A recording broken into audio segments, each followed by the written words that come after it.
Las opiniones vertidas en este programa expresan los puntos de vista de los participantes y en ningún momento pretenden ser la solución a todas las problemáticas relacionadas.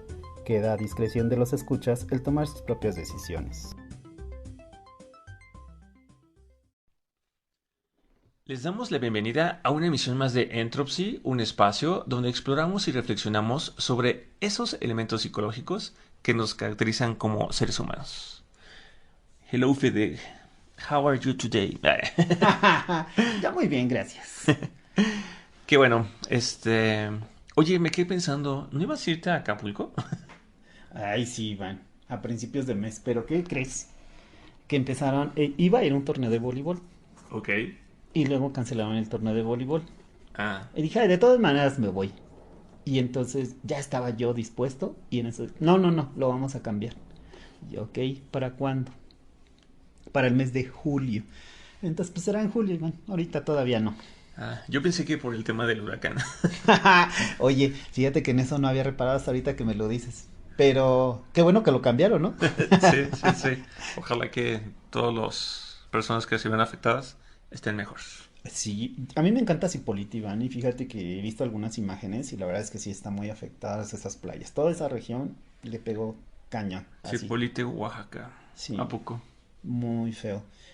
Pochutla, Etla, o sea, la región fue muy golpeada, mucho.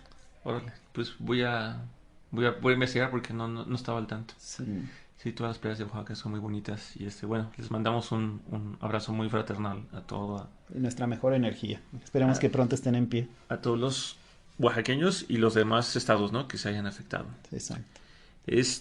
Pues Federico, hoy es jueves 23, un día antes del viernes 24. No manches. Y sigue el 25, Iván. ¿Y sabes qué se celebra el 25? No, ok. Bueno, primero, el 24 de junio tradicionalmente es el día de San Juan. Ese día dicen que se puede cortar el cabello y te va a crecer hermoso.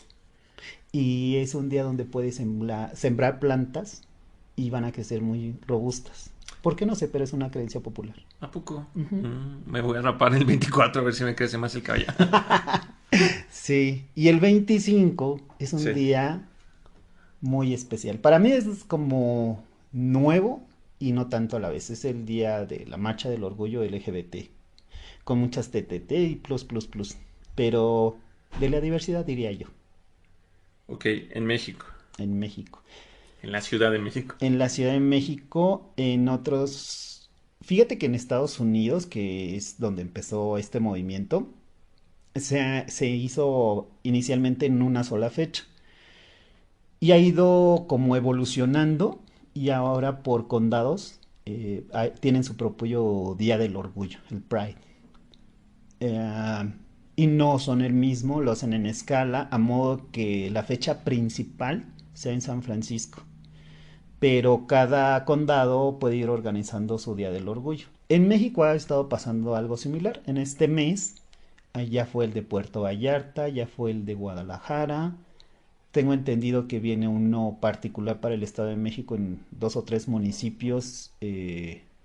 O ya pasó, no estoy tan seguro, les digo, pero se segmentaron a modo de que no se hagan el mismo día que se hace el de la Ciudad de México, considerando que el día en la Ciudad de México ya se ha sentado, ya asisten familias, las abuelitas, organizaciones, sí, partidos políticos creo que también participan, los antros que son muy criticados también participan, comunidades diversas también ya se van integrando a esta marcha. Y el movimiento, yo lo llamo así, ha evolucionado a un nivel en donde la visibilidad se ha incrementado potencialmente, ¿no? Hay lugares que incluso regalan cosas, hay patrocinios, ha crecido mucho el movimiento y posibilita que se vea como con menos violencia la divergencia sexual. Diversidad. Ujú. Sí, bueno, yo también sabía, ¿no? Que todo este tema de el Pride, pues es algo que ha ido evolucionando, ¿no? Hasta hace no muchos años, pues la sociedad psiquiátrica americana, ¿no? Consideraba el tema de la homosexualidad como una enfermedad. Creo que eso fue como hasta los años 70, 80.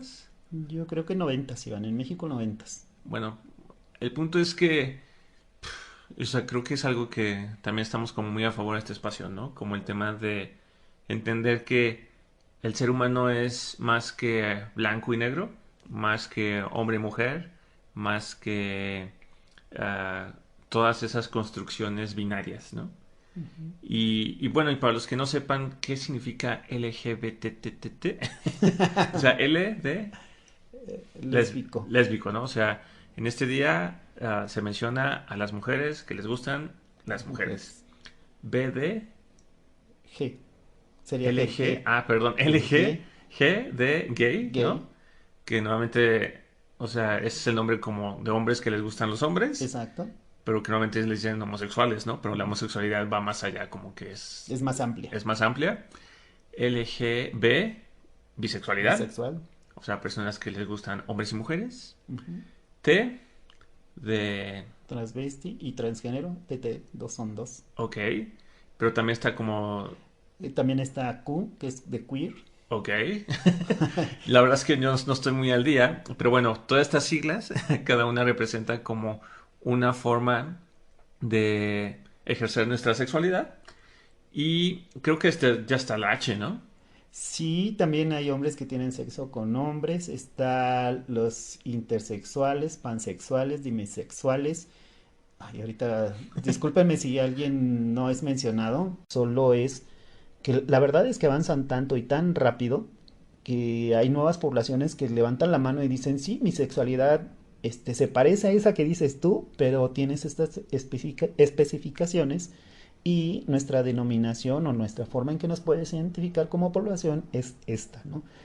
Y yo creo, Fede, que quizás antes de seguir hablando más, creo que ese es un tema que merece sus propios episodios, ¿no? Sí, La y sexualidad. Muy bien, porque finalmente la sexualidad es un tema muy importante en la vida de todos los seres humanos. hasta de los Sin, animales, Iván. hasta los animales, sin importar cómo cada quien la ejerza. Exacto. ¿Sale? Entonces, pues a toda la comunidad en general, pues esperamos que tengan un excelente Pride. Cuídense, disfruten Y y... siéntanse orgullosos de ser quien son ya. Exactamente.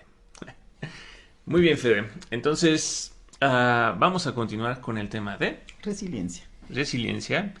A las personas que nos están apenas escuchando, los invitamos a escuchar el episodio número 32, donde empezamos a hablar justamente de la resiliencia, algunos elementos que la caracterizan, sus definiciones, y pues bueno, hay algunos comentarios, ¿no? Personales Comentarios y antecedentes de lo que hemos venido investigando, Iván. y aprendiendo, ¿no? Por cierto, sí, mucho. Y bueno, hoy Fede, pues, ¿qué podíamos continuar diciendo de la resiliencia? Mire, Iván, a mí me queda claro que la resiliencia no es permanente, ni es determinista y puede variar con la edad. Se desarrolla o se construye dentro de un proceso continuo durante toda la vida, con la interacción del individuo con su entorno. Y hablando de cómo estudiar o cómo abordar, algunos estudiosos han descrito cuatro pilares. Uno es la independencia, con la capacidad de mantener distancia emocional y física sin caer en el aislamiento. Por otra parte, hay que saber fijar límites entre uno mismo y el medio con problemas. Hay que tener la capacidad de relacionarse, eh, estableciendo lazos e intimidad con otros y equilibrar las propias necesidades de afecto con la actitud de brindarse hacia los demás esos afectos. Ok, pero algo que me da mucho la atención lo que acabas de comentar es que, o sea, la resiliencia no es constante, o sea, se puede como perder. Si de mi forma personal de verla, Iván, es como la autoestima, que es uno de los elementos también. Si alguien está, digamos, en un conflicto armado, pues va haciendo cierta resistencia primero para que su salud emocional, psíquica, salga avante, ¿no? Tiene que hacer una resistencia del contexto en el que está, que es violento, que es, pues, adverso. Luego, tiene que haber un proceso corto o largo, el que tú quieras imaginarte, de adaptación, de cómo sobrevivir y cómo ser en esa situación particular. Y luego hay que desarrollar estas habilidades poniendo, por ejemplo, ser amable. Imagínate la capacidad de ser amable de una persona que está en un contexto de un conflicto armado. O sea, ¿cómo podría ejercer ser amable? ¿Cómo sacar adelante esa capacidad emocional después del conflicto? Y me haces justamente recordar, Federico, ahorita hablas de esto de cómo recuperar las emociones y un equilibrio después tal vez de vivir un evento armado. La historia de este psicólogo de Eric Fromm, quien después del tema de los nazis, ¿no? Durante la Segunda Guerra Mundial, fue también uno como de los precursores de la psicología humanista, ¿no? De cómo algunas personas que estuvieron en los campos de concentración nazis, tras ser liberados, pudieron recuperarse, ¿no? Y mejorar y salir adelante, y otras personas no, ¿no? Finalmente estaremos entendiendo que parte de la resiliencia es la que se pone en juego para que una persona pueda sobrellevar o no esos eventos pues traumáticos, ¿no? A mí me gustaría, si estás de acuerdo, además de todo esto que hemos hablado como a nivel psicológico, hacer una pausa, ¿no? Y decir que, como ya veníamos comentando de la sesión pasada, está compuesto de muchos elementos, ¿no?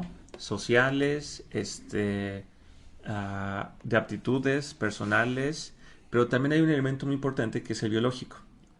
Yo encontré, por ejemplo, que hoy en día era posible, a través de diferentes indicadores biológicos, evaluar como el grado de resiliencia que teníamos a nivel corporal en función de ciertas hormonas que generamos cuando nos encontramos ante eventos estresantes. Donde, por ejemplo, una de las hormonas más importantes es el cortisol. Y no, porque por ahí como que yo tenía una idea de que el cortisol como era malo, ¿no? Así que cada vez que tienes altos niveles de cortisol significa que vives estresado. Y sí es cierto, o sea, mientras más estrés vivas, más cortisol puede ser que, entre otras hormonas, esté circulando por tu cuerpo. Pero el cortisol lo que busca es justamente ayudar al sistema nervioso central a dar las respuestas necesarias para que el cuerpo pueda reaccionar. Porque finalmente no olvidemos que a nivel biológico y natural, el estrés lo que buscaba era lograr tener una respuesta rápida y efectiva ante una situación de peligro, ¿no? Pensando que estemos en el bosque y hay un animal que nos quiere atacar, ¿no? El problema hoy en día en las sociedades con el estrés es que justamente, pues en la sociedad sí existen todavía muchos peligros, ¿no? Así que irónicamente provocados por nosotros mismos, pero ya no es como un tema mortal, ¿no? O sea, hoy en día se habla de que existe una nueva pandemia, bueno, de hace años, ¿no? Las nuevas pandemias donde el estrés citadino pues está generando fuertes consecuencias en el cuerpo de las personas, ¿no? Que a su vez llevan a temas de hipertensión, temas de obesidad, etcétera.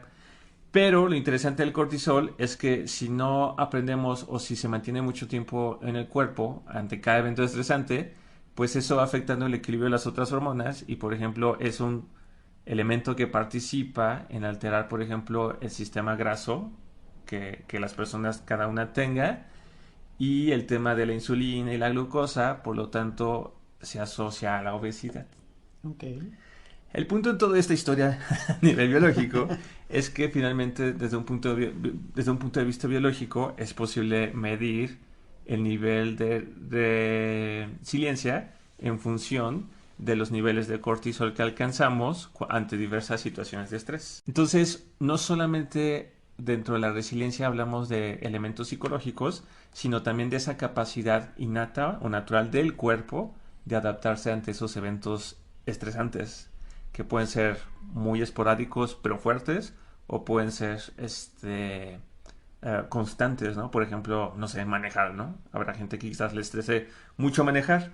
Entonces se habla de alóstasis como la capacidad del cuerpo a poder adaptarnos ante eventos de estrés. Ok. Y a partir de todo esto, se habla, por ejemplo, de respuestas prolongadas, situaciones repetidas, falta de adaptación o respuestas inadecuadas, donde la resiliencia biológica del cuerpo no está siendo la correcta ante los eventos estresantes, lo que a su vez también tiene un impacto a nivel psicológico. La moraleja es, a- así como es importante la parte social, la parte de las aptitudes, también es muy importante tener en cuenta las respuestas naturales de nuestro cuerpo. Fíjate, Iván, que hace unos 20 años, cuando yo empecé a leer sobre resiliencia, se trataba de identificar y delimitar qué era resiliencia y cómo era la conducta resiliente, ¿no?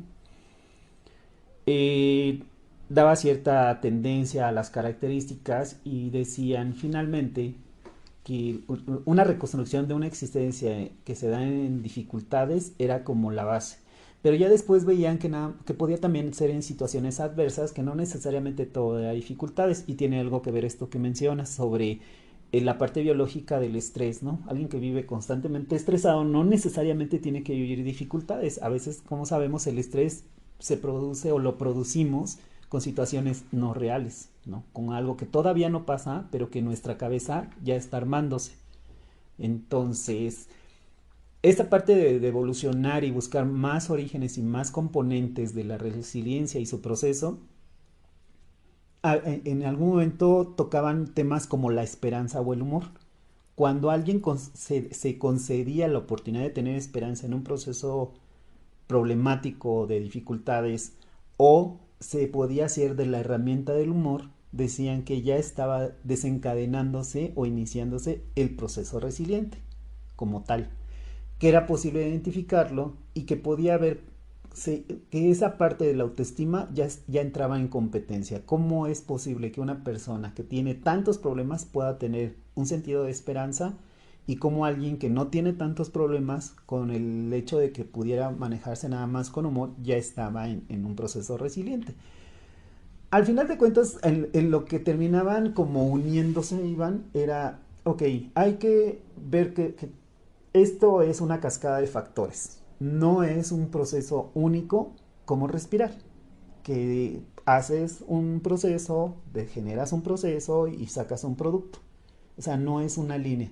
Hay tantos factores como hay tantos ambientes. Y como decías tú en algún punto, tiene mucho que ver el contexto. Podemos pensar un huracán, Iván. Mencionábamos al principio una contingencia de ese tipo. Un huracán en una costa y les pegó con todo. ¿Cómo alguien puede levantarse el día siguiente y decir, estoy vivo, esto va para adelante, todo va a salir bien, y abre la puerta y bueno, están las casas ahí enfrente en la calle tiradas, ¿no? Y como el vecino puede decir, no, esto no va a salir, mejor me guardo, me espero a que alguien empiece a limpiar. Y decían como nuevo elemento la actitud, ¿no? Pero la actitud entendida no de quiero o no quiero, no. ¿Cuáles son los componentes que hacen que una actitud diga sí se puede y cómo son los componentes de una actitud que dice esto está más que complicado, ¿no? Cuando les mencionaba yo el tema de la Organización Panamericana de la Salud, ellos decían que era importante el contexto y que su intención como organización era generar un plan de acción sobre salud y resiliencia que construya la visión de lograr la salud universal en todas las Américas, que considere el fortalecimiento de las capacidades de preparación y respuesta ante emergencia en todos los países de la región. Si te fijas, Iván, aquí no están hablando de un contexto armado o no armado, están diciendo que hay que hacer un fortalecimiento de las capacidades de preparación antes de que pase algo, que la gente esté preparada. Y tú decías bien en este punto de prevención y promoción, promover elementos resilientes en diferentes contextos para que se puedan activar ante una emergencia o contingencia, incluyendo situaciones como la pandemia, Iván. Sí, y por ejemplo, dentro de esos elementos que nos van a ayudar a tener una respuesta resiliente al momento en que enfrentemos o vivamos una situación estresante o de crisis, pues está, como ya lo dijiste, el sentido del humor. Al respecto, o sea, cuando decimos sentido del humor, nos referimos a esa capacidad de reírse sobre las situaciones de la vida y uno mismo. Se ha descubierto que juega un papel importante ante momentos adversos, ya que sirve para mejorar los mecanismos de adaptación y moderar la intensidad de las respuestas emocionales. Okay. O sea, esas personas que de repente estamos, no sé, amigos o que nos encontramos que pues no sé, les pasa algo feo y de repente los ves riéndose y dices, están locos o estás loca o ¿por qué te ríes? Esa respuesta de encontrarle como lo gracioso, ¿no? A algo desagradable, es una respuesta que justamente a esa persona le está ayudando a reducir como la intensidad de sus respuestas emocionales y poder hacer frente de una forma más objetiva y tranquila al evento. Yo, por ejemplo, cuando de repente pasan cosas fuertes, curiosamente siempre tiendo a reírme. Ok. O sea, por ejemplo, alguna vez creo que ya comenté, ¿no? Que se me metieron a mi casa y me robaban la bicicleta, ¿no? Y, y pues evidentemente no es agradable, ¿no?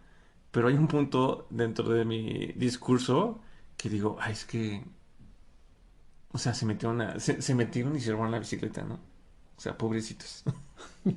O sea, pobrecitos que se tienen que meter a robarse una bicicleta, ¿no? O sea, pobrecitos, ¿no? Y ya el yo hecho de decirles pobrecitos a la gente que lo hizo, me invita como a reír y me invita como a no decir, es que Dios santo, es que la inseguridad en México, es que no se puede hacer nada Que también es aquí. válido que tengamos esos 5 minutos, ¿eh? O sea, si los tenemos, podemos desarrollar enseguida esta actitud resiliente de, ay, pues pobrecitos. No, sí, o sea, finalmente es todo, pero yo no quedarme trabado en la respuesta Sí, no excesiva, ¿no? encapsularte ahí, claro. Y que de cualquier evento, boom, ¿no? Boom, boom. Sino como estar más moderado, bajar, porque pues finalmente, como ya lo dije la emisión pasada, ¿no? La vida pasa y aunque no queramos, pues nos van a pasar cosas buenas y cosas no tan buenas. Y justamente esto que estoy diciendo, de cosas buenas y cosas no tan buenas, es otro de los aspectos importantes dentro de la ah, resiliencia, porque se relaciona al tema de la flexibilidad. La flexibilidad de ideas, la flexibilidad de nuestra persona, a entender que, ok, ¿no? Nosotros podemos tener ciertos planes, estamos a esperar ciertas cosas, pero pues la vida no siempre va a suceder como la queremos. Entonces, ¿qué tan rígidos o flexibles somos ante el paso natural de la vida? Eso también va a determinar qué tan resilientes o no resilientes podemos ser.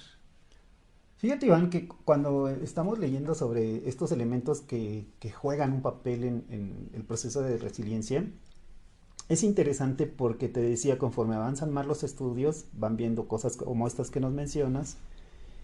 Y Abraham Maslow desarrolló mucho el tema de la autoestima, un humanista. Y decía que un niño con una buena autoestima se transformará en un adulto con una buena capacidad de resiliencia, como que veía ahí una ecuación directa en la capacidad de resiliencia. Para mí se me hizo muy interesante regresarme hasta el punto de cómo se integran ideologías de Abraham Maslow, de Viktor Frankl, de Eric Fromm, porque son muy diferentes, aunque todos son humanistas. Y alguien me decía, es que resiliencia solo entonces cabe para humanismo. Y yo creo que no, porque cuando hablamos de conducta resiliente, vemos otra capacidad y otro tipo de respuesta. Y vemos otras dimensiones como una fortaleza o como una habilidad social, sí es cierto, pero que se manifieste de alguna manera. Y entonces vemos que podemos abordarlo desde diferentes corrientes. Aquí lo interesante y el punto para mí donde hacen congruencia muchos elementos es precisamente en estudiar a una persona, su contexto, sus habilidades y capacidades y cómo esa persona pueda desarrollar una actitud o una conducta resiliente, que se detone el proceso. Y entonces buscando esos detonantes, fíjate que a mí sí me caso con la idea de tener un desarrollo de autoestima en edades tempranas, Iván. Una buena autoestima puede abrir la puerta a un proceso resiliente de manera general a toda la población. Me caso mucho con esa idea. Y no solamente el tema de la autoestima, Federico, creo que también otro elemento que puede ayudar muchísimo a edad temprana a desarrollar la resiliencia es el tema del autocontrol. Cuando el niño, en estudios se ha revisado que cuando los niños a los 3 años aprenden a tener un buen autocontrol, normalmente lo mantienen una vez que entran a la escuela y empiezan a expandir sus redes sociales. Las personas que tienen, y son estas personas las que muchas veces desarrollan la creencia, como fue tu caso, que creen que pueden cambiar su medio ambiente y que el resultado de los acontecimientos también depende en parte de ellos. Una persona que desde chica aprende autocontrol y desarrolla este tipo de ideas, también son personas que aprenden que pueden sacar algo bueno de las experiencias negativas como de las positivas y son personas que están mejor preparadas para poder aplicar este tipo de habilidades en su entorno social y ante la adversidad. Sí, fíjate que ahorita que dices eso, me recuerdas mucho el programa del Big Brother en Estados Unidos, los hermanos mayores. Es decir, alguien que está cuidando a otros y da un ejemplo y desarrolla características resilientes tan solo con el hecho de seguir el ejemplo o de repetir lo que se le está modelando. La imitación de la conducta y la supervisión del comportamiento no debe tomarse ya como una capacidad desarrollada. Son características. Consideremos que están desarrollando características resilientes, pero es importante que la persona identifique cuál es el proceso resiliente y cuáles son sus capacidades y cómo desarrollarlas, a modo de que entre dentro de su repertorio de conductas. Cuando alguien dice, ¿sabes qué? En México, muchos en México el Día de Muertos lo ven como algo único en el mundo. Recuerdo a un investigador francés que en algún momento vino a México y estaba tratando de identificar si había conductas resilientes o algún proceso resiliente en las manifestaciones del Día de Muertos, porque pues es algo cultural. En México tenemos muchas particularidades y una de ellas es ver, por ejemplo, la muerte de manera distinta de un familiar, ¿no? Cómo se reconstruye y que va a venir a comer y se va a echar un tepacho, un mezcal o un tequila y la va a pasar bien con nosotros. Eso en muchas culturas no es posible. En los mexicanos tenemos algo así. Hay frases en donde dicen, no, me para una friega, pero yo como si nada. Y hay como cierta resistencia, ¿no? De, pues hicieron lo que pudieron, pero conmigo no pudieron. Recuerdo una frase de una niña que me dio mucha risa que estaba peleando con otra niña. Yo creo que las dos tenían más o menos 7 8 años. Sí. Y una niña fue y le sacó la lengua y le dijo que era bien fea, ¿no? Y la otra se volteó y dice, pues todas tus palabras a mí me saben a leche. Y ya me dio mucha risa porque dije, ay, estas niñas tienen un contexto diferente, pero así como que y este se volvió un punto de humor para mí. Cuando hay personas así que están diciendo cosas así no agradables, le digo, ay, tu veneno me sabe a leche. Y me acuerdo de esa niña y me río, no tanto por la situación de ese momento, sino ya entro dentro de mis habilidades de, no sé cómo decirte, de mi repertorio de conductas resilientes, acordarme de esa niña, aunque tenga una situación desagradable, ¿no? Y a veces así se construyen. Ahorita me acuerdo y me vuelvo a reír, Sí. ¿no? O sea que finalmente, pues como hemos visto, o sea, el ser resiliente no es algo que sea de forma innata, es algo que vamos aprendiendo, algo que vamos desarrollando, ¿no? Y que también va cambiando, ¿no? Como lo empezaste diciendo. Creo que para ir cerrando un poco, Fede, porque pues ya es momento de cerrar este episodio. La vez pasada le decíamos a nuestros escuchas que podían, una forma de ir desarrollando, pues es intentar las cosas, ¿no? O sea, si hay algo que quieran hacer y que no sepan, no hay algo que los esté deteniendo, pues es buscar una idea e intentarla, ¿no? Y ver qué pasa y entonces ya con, así que ensayo y error. Exacto. Yo los invité cordialmente a escuchar unos episodios. Espero que lo hayan hecho. Pero creo que otra cosa que yo ahorita les podría comentar y que de hecho ah, ya se mencionó un poco la vez pasada cuando hablamos de la historia de la psicología, es el tema de las metas. El establecer metas y el lograr establecer una rutina es una forma como de desarrollar el autoestima, la autoconfianza y el autoconocimiento. Tres aspectos que se relacionan directamente con la resiliencia. Entonces, tomen un tiempo, un sábado, un domingo, un lápiz, una hoja, y al día de hoy vean qué les gustaría hacer de aquí al 31 de diciembre. Okay. Y escojan cosas que no tal vez no sean muy sencillas, que estén a su alcance, ¿no? Tanto económicamente como materialmente. Y anótenlos y ordénenlos y traten de diariamente o cada semana estarlos revisando para que se acuerden y vean cómo poco a poco con cada revisión van diciendo, esto ya lo empecé, esto me falta, sí es cierto, quería hacer esto, lo voy a hacer mañana Y conforme vayan pasando los meses, vayan ustedes solitos y solitas evaluando cómo van avanzando y créanme que al final del año pues se van a dar cuenta de que quizás de los 6 objetivos hicieron uno o dos, pero ese objetivo o esos dos que lograron hacer o esos que están en movimiento les van a llenar de muchísima satisfacción.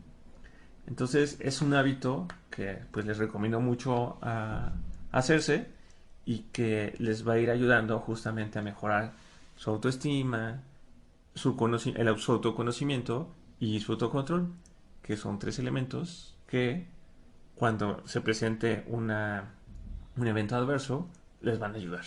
Sí, Iván, y que no dejen fuera del mapa, considera que la resiliencia aumenta a medida que el nivel de desafío aumenta, es decir, crece al mismo tiempo. Decíamos anteriormente que la conducta resiliente va a ser más evidente si logramos desarrollar una buena autoestima. Yo les decía que dentro de mi repertorio de elementos resilientes juega algo a lo que algunos autores dicen que es un mecanismo de defensa, que la autoestima, el humor y algunas referentes como estas frases de tu veneno me sabe a leche Sí. son elementos de un mecanismo de defensa que nos prepara por, porque efectivamente va a haber entornos donde las situaciones adversas son muy altas o son demasiadas, aunque no sean tan fuertes, y entonces va a ser complicado que salgamos tan fácilmente. Sin embargo, si vamos entrenando nuestros mecanismos de defensa, los vamos enriqueciendo con elementos, va a ser más sencillo el proceso de desarrollar nuestra resiliencia. Sí, sí, claro, porque finalmente ya lo hemos venido diciendo desde intervención en crisis, la prevención en muchos sentidos es la llave para poder hacer frente a todo ese mundo de eventos que pues no sabemos que puedan ocurrir, pero que pueden ocurrir. Y honestamente, Fede, a no ser que tengas otra idea, también es importante que quienes nos escuchen y quienes hicieron su lista de eventos que les marcaron, que en función de lo que pasó, busquen la asesoría, ¿no? Uh -huh. Que nos escriban, nosotros los podemos direccionar con algún especialista, o nosotros mismos, si ustedes aceptan, podríamos apoyarlos en el proceso en el que se encuentren. Creo que lo importante es que no lo dejemos, ¿no? Que no lo dejemos ahí en el diván. Como en muchos otros capítulos y en muchos otros temas he dicho, lo peor que puedes hacer es no hacer nada. Exactamente. Ahora sí que, retomando el tema de la resiliencia, es inténtenlo, ¿no? Sí. Y créanme que de intentarlo, lo que logren va a ser muy gratificante y les va a cambiar muchísimo la percepción de lo que sea que estén viviendo o hayan vivido. Uno de los premios, por así decirlo, identificados en los procesos resilientes, Iván, es el nivel de satisfacción. El nivel de satisfacción de lograr superar una situación es extremadamente alto después de considerar cualquier expectativa. Ahora sí que del cortisol pasarían a la endorfina, ¿no? A un shot de endorfina. Okay. En fin, es así que finalizamos esta emisión llena de ideas y comentarios propios y de diferentes líneas de investigación, confiando que en casa ayudarán a crear una nueva forma de conocimiento propio que les ayude en la etapa en que se encuentren. Agradecemos que nos sigan y esperamos sus comentarios, sugerencias y agradecimientos en nuestro sitio de Facebook, Instagram, y que nos escuchen por Anchor, Spotify, Apple Podcast, Google Podcast y YouTube. Hasta luego. Hasta luego. Los esperamos en el próximo Café de Entrapsi. Sí. Bye bye.